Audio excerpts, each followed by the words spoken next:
नमस्कार दर्शक बंधु आज हूँ सेप्टेम्बर 2 तारिख मंगलवार। आज दिनर टॉप 20 खबर उपर आसंतु नजर पकाइबा। वीडियोटी को शेष पर्यंत देखंतु, मात्र किछि समय मध्यरे जानि परिबा आज दिनर संपूर्ण खबर। ता पूर्वरु चैनल रे नुआ आसीतिले सब्सक्राइब करी पाखरे थिबा बेल आइकन को ऑन करी रखंतु, एमिति सबुदिन लेटेस्ट न्यूज सर्वप्रथमे देखिबाकू। तेबे आसंतु संपूर्ण खबर उपरे नजर पकाइबा। आजिर प्रथम खबर अक्टोबर 8 रु आरंभ हबो आरआई अमीनो आईसीडीएस सुपरवाइजर एवं एआरआई परीक्षा। नवेम्बर तृतीय सप्ताह पर्यंत परीक्षा चलिबो बोली ओ ट्रिपल पक्षर विज्ञप्ति प्रकाश पाइछि। सबु जिल्ला रे परीक्षा हेबो बोली सूचना मध्य जारी होइछि। परवर्ती खबर एणिकी शिक्षकों पई एलिजिबिलिटी टेस्ट टीईटी बाध्यतामूलक 2 वर्ष भितर ओटीटी पास नकले चाकरी हराइबे शिक्षक। 2012 पूर्वरु शिक्षक चाकरी करिथिले भी देबाको पड़िबो ओटीटी। जदि अवसर पई 5 वर्षरु कम समय थिले देबाको पड़िबोनी ओटीटी। एने गुरुत्वपूर्ण राय दैछन्ती सुप्रीम कोर्ट। शिक्षकों बाध्यतामूलक भाव में शिक्षक योग्यता परीक्षा पास करने पड़िबो। परवर्ती खबर पछकु पछ लघुचाप वर्षारे बेहाल गाँ ठारू सहर राज्यर आहुरी 5 दिन वर्षा वार्निंग। पाणीपाग विभागर पूर्वानुमान उत्तर पश्चिम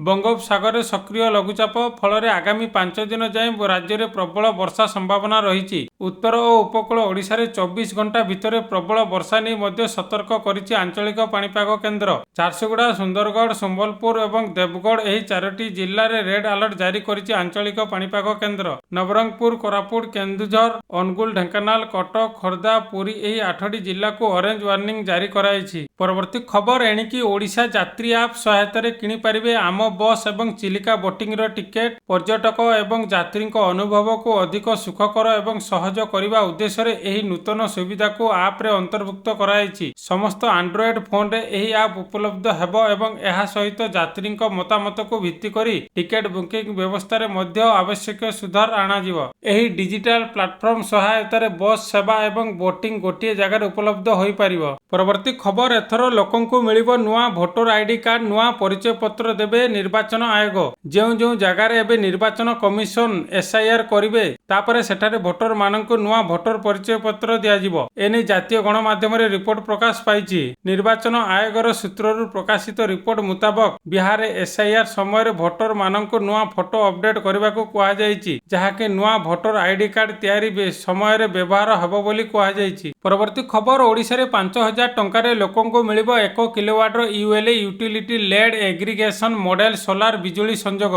प्रधानमंत्री सूर्यघर मागणा बिजुली योजना रे टाटा पावर एही सुविधा जोगाई देबो। प्रथम करी ओडिशा रे एही योजना आरंभ होईछि। एथिपई सेप्टेम्बर रु पंजीकरण आरंभ हबो ओ अक्टोबर रु पंजीकृतंकु मॉडल सोलार बिजुली संयोगीकरण प्रक्रिया आरंभ हबो। पंजीकरण पई स्थानीय टाटा पावर डिस्कम कार्यालय रे जोगाजोग करि पारिबे। ओडिशार 3 लाख संजोग देबाकू लक्ष्य होईछि। परवर्ती खबर इग्नोर नामलेखा समय सेप्टेम्बर 15 तारिख पर्यंत इग्नो कर्तृपक्ष वृद्धि करिसेंति। आउ थरे पंजीकरण पई अतिरिक्त 200 टंका विलंब देय देबाकू हबो। आग्रही छात्र छात्री माने पाठ्यक्रम रे नाम लेखाइबा पई इग्नोर वेबसाइट www.igno.ac.in को जाई आवेदन करि पारिबे। परवर्ती खबर अफगानिस्तान रे गोटिए राति रे एकाथरे 5-5 थर भूमिकंप झटका अनुभूत होईछि। रिएक्टर स्केल रे भूमिकंपर तीव्रता 6 एवं 5 रु अधिक रेकर्ड होईछि। अफगानिस्तान रे एबे सुधा 1400 रु अधिक लोकंकर मृत्यु होइतबा बेले 3124 जन लोक गुरुतर आहत होइछन्ति। एही प्रलयंकारी भूमिकंप 5400 रु अधिक घर को माटी रे मिसाई देइछि। रविवार दिन विलंबित राति रे होइतबा एही भयंकर भूमिकंप अनेक गाँ को ध्वंस कर देइछि। परवर्ती खबर प्रधानमंत्री नरेंद्र मोदी मां को प्रति दियाइथिबा अपमान टिप्पणी रो तीव्र प्रतिवाद करी एनडीए बिहार बंद डाकरा देइछि। मंगलवार पाटना रे आयोजित एक मिलित सांबादिक सम्मेलन रे एनी घोषणा करा जायछि। एनडीए नेता माने सेप्टेम्बर 4 तारिख सकाळ 7 रु मध्याह्न 12टा पर्यंत बिहार बंद रहिबो बोली कहिसंती। एही बंद शांतिपूर्ण एवं गणतांत्रिक उपाय आयोजित हेबो। प्रधानमंत्री मां को जेपरि अपमान कराइछि कोटी कोटी लोकंक भावना को ताहा आघात होइछि। प्रधानमंत्री कहिसंती एबे मो मां दुनिया रे नाहंती। मो मांकर राजनीति सहित कौनसी संपर्क नथिला, तथापि तांको अपमानित कराइछि। परवर्ती खबर भारत उपरे अमेरिकार शुल्क लागू परे एबे स्वदेशी उपरे गुरुत्वारोप करुछि देश। यार भितरे भारत प्रथम मेड इन इंडिया प्रोसेसर एवं परीक्षण चिप प्रस्तुति करिछि। मंगलवार ମଙ୍ଗଳବାର ମେସିକନ୍ ଇଣ୍ଡିଆ 2025ରେ କେନ୍ଦ୍ର ଇଲେକ୍ଟ୍ରୋନିକ୍ସ ଏବଂ ଆଇଟି ମନ୍ତ୍ରୀ ଅଶ୍ୱିନୀ ବୈଷ୍ଣବ ପ୍ରଥମ ସ୍ୱଦେଶୀ ଚିପ୍ସକୁ ପ୍ରଧାନମନ୍ତ୍ରୀ ନରେନ୍ଦ୍ର ମୋଦିଙ୍କୁ ହସ୍ତାନ୍ତର କରିଛନ୍ତି। ମୋଦିଙ୍କ ହାତରେ ଦେଶର ପ୍ରଥମ ଚିପ୍ସ ଅଛି। କେନ୍ଦ୍ର ଇଲେକ୍ଟ୍ରୋନିକ୍ସ ଏବଂ ସୂଚନା ପ୍ରଯୁକ୍ତି ବିଦ୍ୟା ମନ୍ତ୍ରୀ ଅଶ୍ୱିନୀ ବୈଷ୍ଣବ ସେମିକନ୍ ଇଣ୍ଡିଆ 2025ରେ ପ୍ରଧାନମନ୍ତ୍ରୀ ନରେନ୍ଦ୍ର ମୋଦିଙ୍କୁ ବିକ୍ରମ 32 ବିଟ୍ ପ୍ରୋସେସର ଏବଂ 4ଟି ସେମିକଣ୍ଡକ୍ଟର ପରୀକ୍ଷଣ ଚିପ୍ସ ପ୍ରଦାନ କରିଛନ୍ତି। ବିକ୍ରମ ହେଉଛି ଭାରତର ପ୍ରଥମ ସମ୍ପୂର୍ଣ୍ଣ ସ୍ୱଦେଶୀ 32 ବିଟ୍ ମାଇକ୍ରୋପ୍ରୋସେସର ଚିପ୍। ପରବର୍ତ୍ତୀ ଖବର, ଓଡ଼ିଶାରେ ବଢ଼ିବ ଜିଲ୍ଲା ସଂଖ୍ୟା, ବିଭାଜିତ ହେବେ ପଞ୍ଚାୟତ ଏବଂ ସବ୍ ଡିଭିଜନ, ବଡ଼ ଇସାରା ଦେଲେ ରାଜସ୍ୱ ମନ୍ତ୍ରୀ। ନିକଟରେ 28ଟି ନୂଆ ଏନ୍ଏସିରେ ମୋହର ମାରିଛନ୍ତି ସରକାର। ଆହୁରି ଅନେକ ଅଞ୍ଚଳ ଏବେ ବି ଏନ୍ଏସି ରେସ୍ରେ ରହିଛନ୍ତି। ସରକାରଙ୍କ ଉପରେ ଚାପ ପକାଇବାକୁ ରାଜ୍ୟର ବିଭିନ୍ନ ସ୍ଥାନରେ ହେଉଛି ଆନ୍ଦୋଳନ। ପରବର୍ତ୍ତୀ ଖବର, ଟ୍ରମ୍ପଙ୍କୁ ନେଇ ଆସିଲା ବଡ଼ ଖବର। ରାତି 11:30ରେ ଦେବେ ଇସ୍ତଫା। ଏବେ ହ୍ୱାଇଟ୍ ହାଉସ୍ ସୂଚନା ଦେଇଛି ଯେ ଟ୍ରମ୍ପ ଆଜି ରାତି 11:30ରେ ଏକ ବଡ଼ ଘୋଷଣା ନେବାକୁ ଯାଉଛନ୍ତି। ତେବେ ଟ୍ରମ୍ପ କ'ଣ ଘୋଷଣା କରିବେ ତାକୁ ନେଇ ସୋସିଆଲ ମିଡିଆରେ ଅନେକ କଳ୍ପନା ଜଳ୍ପନା ମଧ୍ୟ କରାଯାଉଛି। ଲୋକମାନେ କହୁଛନ୍ତି ଯେ ଟ୍ରମ୍ପ ଇସ୍ତଫା ଦେବାକୁ ଯାଉଛନ୍ତି। କେତେକ କହୁଛନ୍ତି ଯେ ଏକ ବଡ଼ ଘୋଷଣା ହେବାକୁ ଯାଉଛି ଯାହା ଆଜି ପର୍ଯ୍ୟନ୍ତ ଆମେରିକାର ଇତିହାସରେ କେବେ ଘଟିନାହିଁ। ପରବର୍ତ୍ତୀ ଖବର, ଟିଇଟିକୁ ନେଇ ବଢ଼ିଲା ଟେନସନ୍। ସୁପ୍ରିମକୋର୍ଟଙ୍କ ନିଷ୍ପତ୍ତି ପରେ ଶିକ୍ଷକଙ୍କ ମଧ୍ୟରେ ଉତ୍ତେଜନା। ସୁପ୍ରିମକୋର୍ଟ ନିଷ୍ପତ୍ତିଙ୍କ ନେଇ ଶିକ୍ଷକଙ୍କ ଭିତରେ ବଢ଼ିଲା ଦ୍ୱନ୍ଦ୍ୱ, ଯେଉଁଥିପାଇଁ ଟେନସନରେ ରାଜ୍ୟ ସରକାର। ଶିକ୍ଷକ ନିଯୁକ୍ତି ପାଇଁ ଟିଚର୍ସ ଏଲିଜିବିଲିଟି ଟେଷ୍ଟ ବା ଟିଇଟିକୁ ସୁପ୍ରିମକୋର୍ଟ ବାଧ୍ୟତାମୂଳକ କରିଛନ୍ତି। କୋର୍ଟ କହିଛନ୍ତି ଯେଉଁମାନେ ଶିକ୍ଷକ ହେବା ପାଇଁ ଆଶାୟୀ ସେମାନେ ଟିଇଟି ଯୋଗ୍ୟତା ହାସଲ କରିବା ଅନିବାର୍ଯ୍ୟ।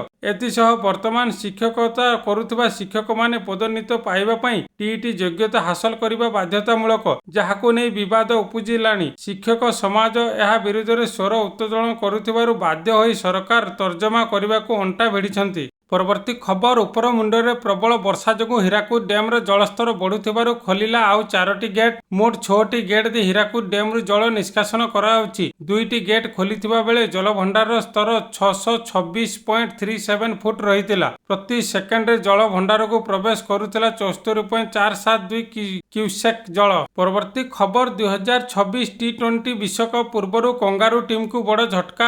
ଅନ୍ତର୍ଜାତୀୟ ଟି20 କ୍ରିକେଟରୁ ଅବସର ଘୋଷଣା କରିଛନ୍ତି ଅଷ୍ଟ୍ରେଲିଆର star bowler Mitchell Starc. Test ଏବଂ ଦିନିକିଆ ଫର୍ମାଟରେ ଖେଳ ଜାରି ରଖିବେ। 2012ରେ ନିଜର ଟି20 କ୍ୟାରିୟର ଆରମ୍ଭ କରିଥିବା ବେଳେ 13 ବର୍ଷ ପରେ ଏହି ଫର୍ମାଟକୁ ଅଲବିଦା କହିଛନ୍ତି ଷ୍ଟାର୍କ। ପରବର୍ତ୍ତୀ ଖବର, ଓଡ଼ିଶାକୁ ମାଡ଼ି ଆସୁଛି ବଡ଼ ବିପଦ। ମହାପ୍ରଭୁ ଦେଲେ ଅଶୁଭ ସଂକେତ। ପୁରୀ ଶ୍ରୀମନ୍ଦିର ନୀଳଚକ୍ର ଉପରେ ବସିଲା ଶାଗୁଣା, ଯାହାକୁ ଦେଖି ଛାନିଆ ଭକ୍ତ।